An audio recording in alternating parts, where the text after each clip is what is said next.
Good afternoon, everybody. Welcome to Mandalay BCD. We have BadWPAD with Maxim Goncharov. Before we begin, I've got a few brief notes. Stop by the business hall located in Bayside AB. The Black Hat Arsenal is in the Palm Foyer on level 3, and the Arsenal reception is at 1700. If you haven't had a chance to pick up merchandise, today is the last day. Visit the Black Hat Swag and Bookstore. Visit the Kali Linux Lab in Mandalay Bay A. And thank you for putting your phone on vibrate. We appreciate it. Maxim?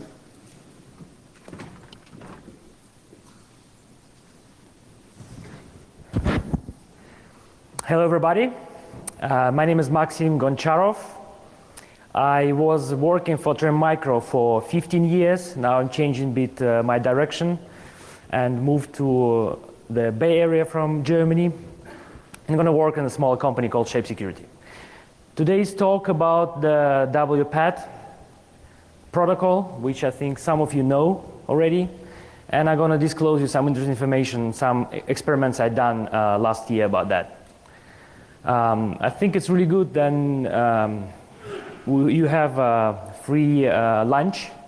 And for me, it's also really good because you can eat for free, but when you have it during the presentation, I think it's not so good, so people will still come in. So that's why I will start now, and people will join. Yeah. So the BadWPAD protocol came to the devices and to the software in 1996 when the Netscape Navigator 2.0 was released that time. And at that time, this was quite advanced technology to let people go to the internet in case of you join the corporate network. For example, when you bring your device in a corporate network and you don't want to really interact with the IT guys, or IT guys don't want to really interact with you, this protocol is really helping. So basically, you have your device connected to the internet, to the network, the local network, and your local network gives you information about how you access the internet, what the proxy settings to use. And this is all about that. BadWPAD protocol gives information about the network settings for the proxy in two different ways, using the DHCP propagation and using the DNS. So DHCP is working quite simple. So basically, when you receive the IP address, with additional request, your operating system will receive the information about the placement of the wpad.dat file. Actually, it is a proxy.pack file, which consists of the JavaScript. And this JavaScript gives the directions how to use a proxy, especially for the certain configuration of your system. Plus, when you access certain domain names, it also will give you directions how to do that.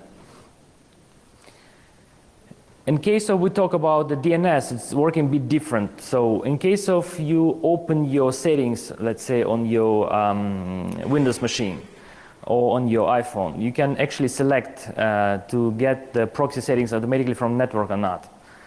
And proxy settings received from the machine inside the network, which is named BadWPAD. And the propagation of the information about this machine goes in different protocols, for example, via NetBIOS or via the just DNS settings of your network. And it's quite interesting because when you receive the settings, actually your machine making the DNS request. First request going like that. So you have a top-level DNS prefix in your network, plus some additional levels of the network settings, and your request going, for example, in case of I'm working for Trend Micro, and Trend Micro we have a top-level DNS prefix called trendnet.org. So in case of you making the request, you're making a request like wpad.trendnet.org. But in case of situated in a bigger network, for example, I'm living in Munich and the office is in Bavaria, so we're making a request like wpad.munich.bavaria.trendnet.org. It works exactly in this way. But the problem with this protocol, that protocol looking for the settings from up to down. So basically, in case of we making request wpad.munich.bavaria.trendnet.org, the next level will be, in case of the DNS is not resolved, will be like wpad.bavaria.trendnet.org. Next step, in case of the DNS not resolved, going even lower and going like wpad.trendnet.org. On this stage, the DNS request should be stopped, and your system should not looking for the DNS settings for the DNS record for wpad.trendnet.org, because this is just the top level. But in some cases, with some software, requests going even deeper and requests going like wpad.org which is completely wrong, but it's still working this way. So basically, in case of your own domain name, like BadWPAD.org or BadWPAD.com, depending on your network, or BadWPAD, whatever you can imagine, you can get this request inside, outside of the local network, and you can get this request in the internet. So request looking like that. So basically, when the WPAD request via DNS working, so the first step is that your machine trying to resolve the name. If the name is resolved, then the IP address used from the name resolvement will be used for the HTTP GET request. And this is just a screenshot how WPAD request looks like. So basically, your machine requesting the file like IP address / WPAD.dat. And I made several experiments around this problem. And the first experiment was that in case of I name my machine like WPAD inside the network, basically I was expecting to get some kind of traffic on my machine. So basically you see my laptop over here, and this laptop was renamed, literally renamed to WPAD name.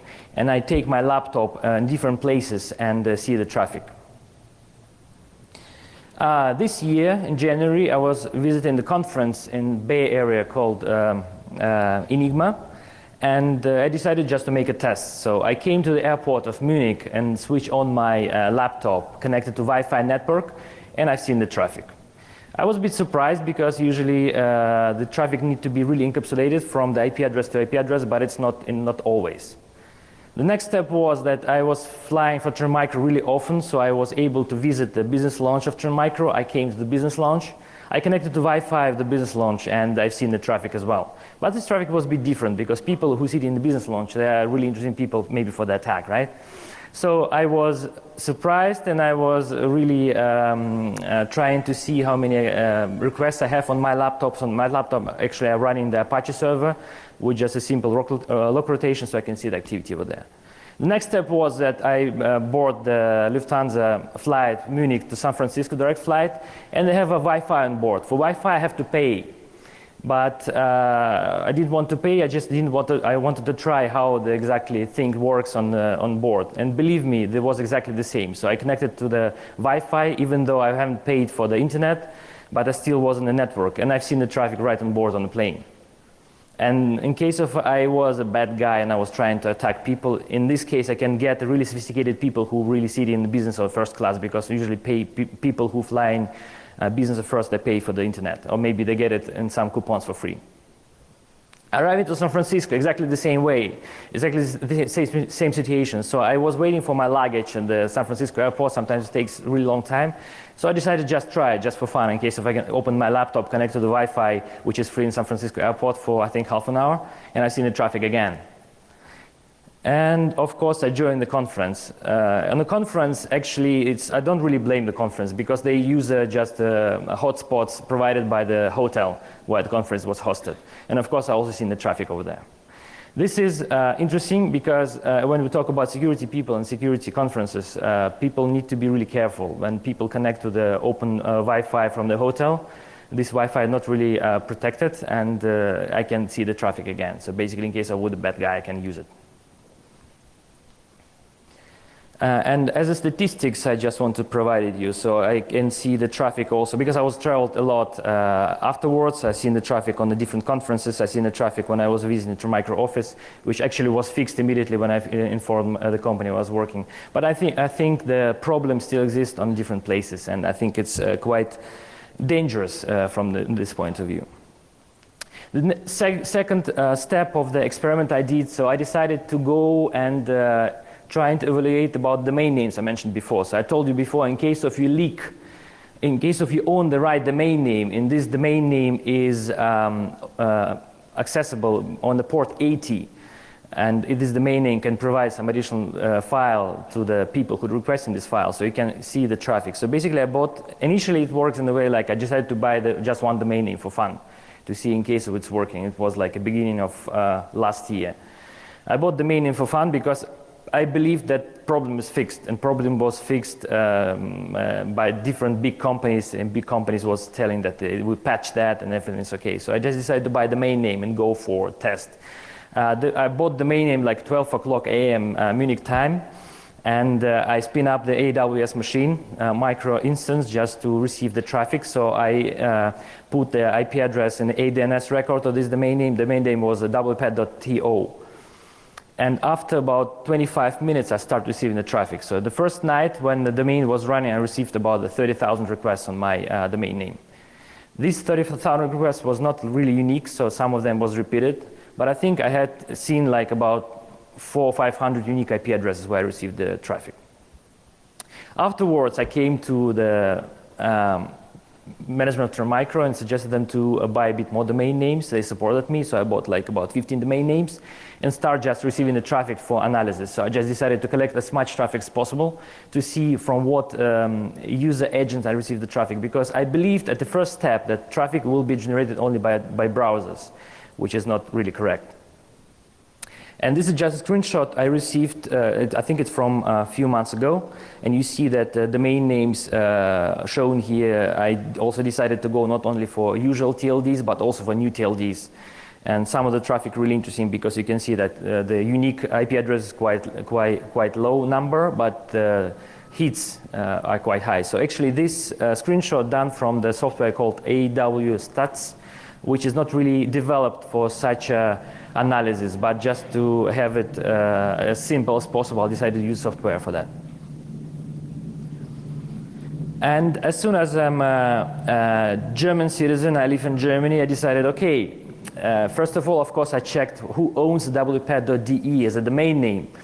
And the guy, Carsten Kruger, this name doesn't tell me anything. But the problem was that the guy who owned the domain name WPAD.de was running the Apache server with the proxy configuration file on the server side. So there was a WPAD file, and WPAD file was providing just direct connection to the internet. So basically in the proxy settings, you're writing, in proxy script, you're writing the settings that directly access the internet, that's it. But the problem is that you can modify this file on the fly. So in case if you come from one IP address, you show direct connection. In case you come from another place, you can show maybe something different. So basically you can targeting people with their tag by IP address. Of course, as a good German citizen, I immediately informed police about that because I think it's not really good, because I cannot really test, I cannot really confirm if it's dangerous or not. So police literally was involved in that, and as soon as I showed them presentation, what I'm showing to you now, they was really shocked. They're saying like, oh, so this, we need to do this something. So they literally was looking for the guy, so they sent the squad to the address which mentioned at a domain name record. But basically in Germany, in case you buy domain name, you have to provide your personal information. You cannot buy DE domain name without providing this information. So they came to Berlin to find the guy. The address was wrong, but finally they found the guy somewhere in Köln. The guy was from CC Club, and at the beginning he was really declining all the things related to WPAD. But at the end of the day, the police was able to get the log files from him, and it looks like he was not using it in a bad way. So that's good. And I would like to really credit the Christian Porsche and Volker Petters on that, because these two policemen was really active in this research, and I was really amazed that the German police was really able to help me with that. Oh, sorry for that. When we're talking about the domain names, of course, I scanned all possible WPAD domain names from different TLDs just to find out who owns the domain names. So some of the domain names like .com and .org, they're really blocked, so nobody can use them. But some of the domain names owned by a really strange company, for example, a company called Weblog. This company, it's a small company. They provide the app which give people possibility to block the ads in case of you install this app on the iPhone, for example, iOS. And they use exactly the same technology for WPAD propagation, so they provide customers with WPAD.dat file, and in this file they write the rules what the domain names ignore in case of people trying to access them from the iOS, for example. But also I found out that this company owns a lot of domain names, which is really strange, like for example from Belgium, from Spain, from Greece, from Poland, from Czech Republic, Italy.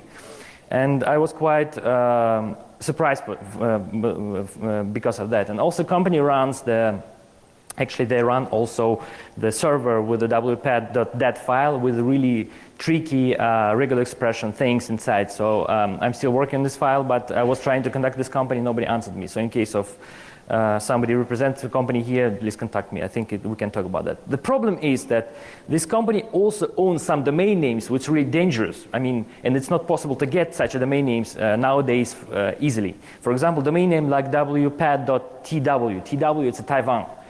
You cannot buy domain name from Taiwan if you're not Taiwan citizen. You cannot buy domain name from Taiwan if you are com.taiwan in case of you are not business in Taiwan. But the people from Poland and this company was able to buy these domain names and use it somehow. Or from China, you see these domain names. It's really strange. And there's Thomas Kapersky, the guy who owns this app and owns these domain names. I don't know what he's doing really. So it's maybe possibility for some of you for the next research. But in case of we talk about domain names, this is just a live log you can see on my servers. I just filmed it, not to demo it here, but if some of you want to real demo, you can come over after the presentation, I can show it to you. And it's quite heavy, so sometimes you can see traffic going like that, really fast, but it depends on time of the day and the domains we use. During the experiment number 2, from the last, let's say, October till today, I collected 79 million requests on my honeypots, which are running now on the Amazon, and I received about 500,000 unique IP addresses, which was accessing that.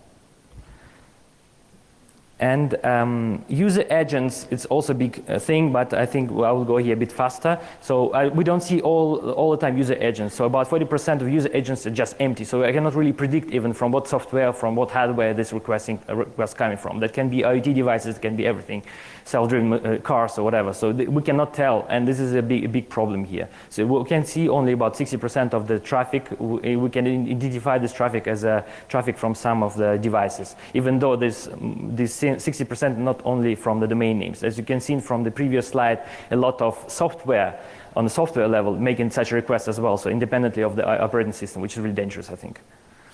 And on this slide, just quite as the statistics I collected also. This statistics just summarizing several versions of the software, and we can see that, for example, from different types of software you still receiving the requests, and I think I cleaned from these statistics all the browsers. It's only software which is not really the browsers.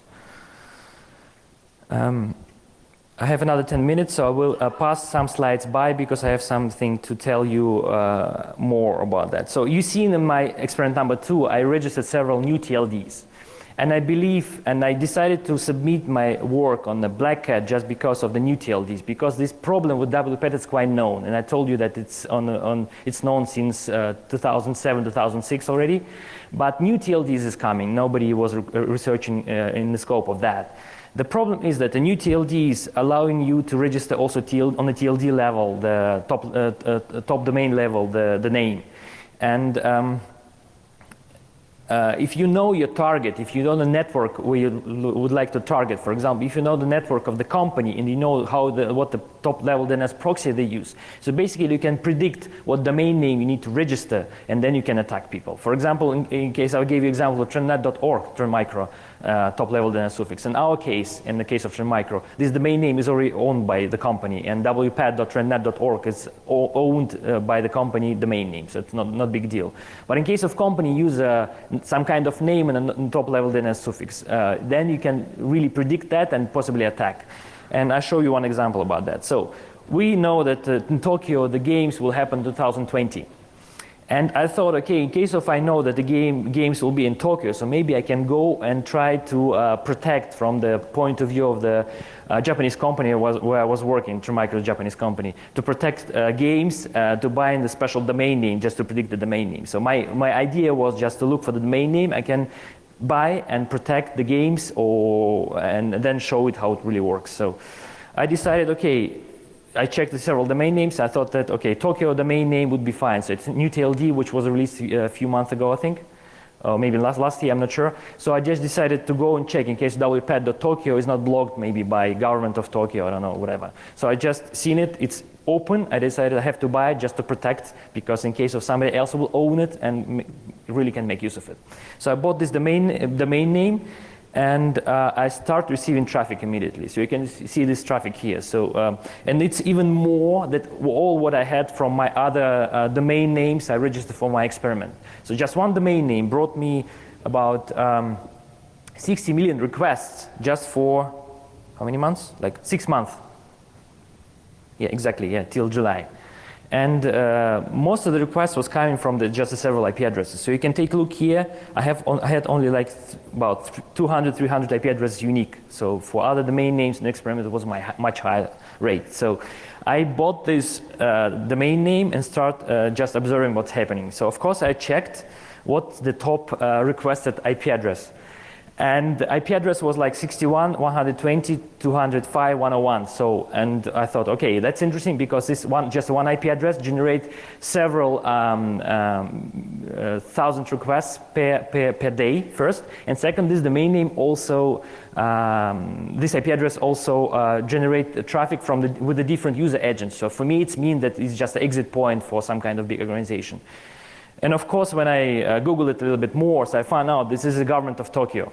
So basically, government of Tokyo, they have a in top level DNS suffix .Tokyo as a part of the domain name, and a lot of operating systems and the devices they use, they go in via just one exit point. They're trying to download my file. So I was really happy that I was able to protect government of Tokyo just by the domain name, so which was quite easy. From the other hand, if somebody else would buy it and then provide the proxy configuration for the government of Tokyo and then use it for middle, that would be really dangerous. So there was, I think, good catch from myself, and I was really happy that we can do that. And as a Japanese company, we can protect government of Tokyo. That was really cool. Another thing, we can talk a bit about the hardware. So when we're talking about the top-level DNS suffix, you can see also different stuff here. And I'm showing you my personal things. So I use at home in Germany a router called Fritzbox from the company AVM. This router is really popular in Germany. So I think more than 60% of households use this router or routers from this company. Every router from this company provides top-level DNS suffix, which is looking like fritz.box. So in case of you go to connect to the router and you go, for example, in your macOS device, you can see that your top-level DNS suffix, it's also called a search domain on the Linux and the Mac machines. You can see this fritz.box, it's a top-level DNS suffix for you. Yeah, search domain fritz.box. So basically, in case of you can own domain name like fritz.box, you can attack. And attack can happen in case of you can own domain name. But .box TLD will go live, I think, end of this year. So what I did, I just go on some of the registrars and reserved this domain name like fritz.box, just to be sure that nobody else can do that. Because in case of somebody else can do that, you can attack more than 60% of households in Germany immediately just to providing them WPAD.fritz.box information, proxy information out of that. And I think it's also dangerous because it's just one small example. A lot of routers using exactly the same idea. And in case of you see some other routers, for example, in Tremicro Office, we was using Wi-Fi router from Cisco, and the top-level DNS suffix was like some kind of CGN 114. So basically, in case of you can own such a TLD, you can attack all the routers like that. And just to highlight and finalize my speech around that. So my aim here was just to submit in the Black Hat to make aware that this problem is not fixed, and this problem is really dangerous in the scope of the new TLDs, because new TLDs really bring people possibility to register domain names. And I'm sure some of you now already going to GoDaddy or somewhere else and trying to register domain names like WPAD, I don't know, to fun or WPAD to .cool or whatever is free now. So this is dangerous. This is really need to be solved somehow. And you can protect yourself, of course, in case of you running inside your network some kind of machine with WPAD name, or you disable all these proxy settings. But at the end of the day, I collected a lot of information from my honeypot where I was running, a lot of apps using this protocol independently from OS. And in case of you disable it in your operating system, your apps will still request this information just because they would like to access the internet. And this is a big problem. Thank you so much.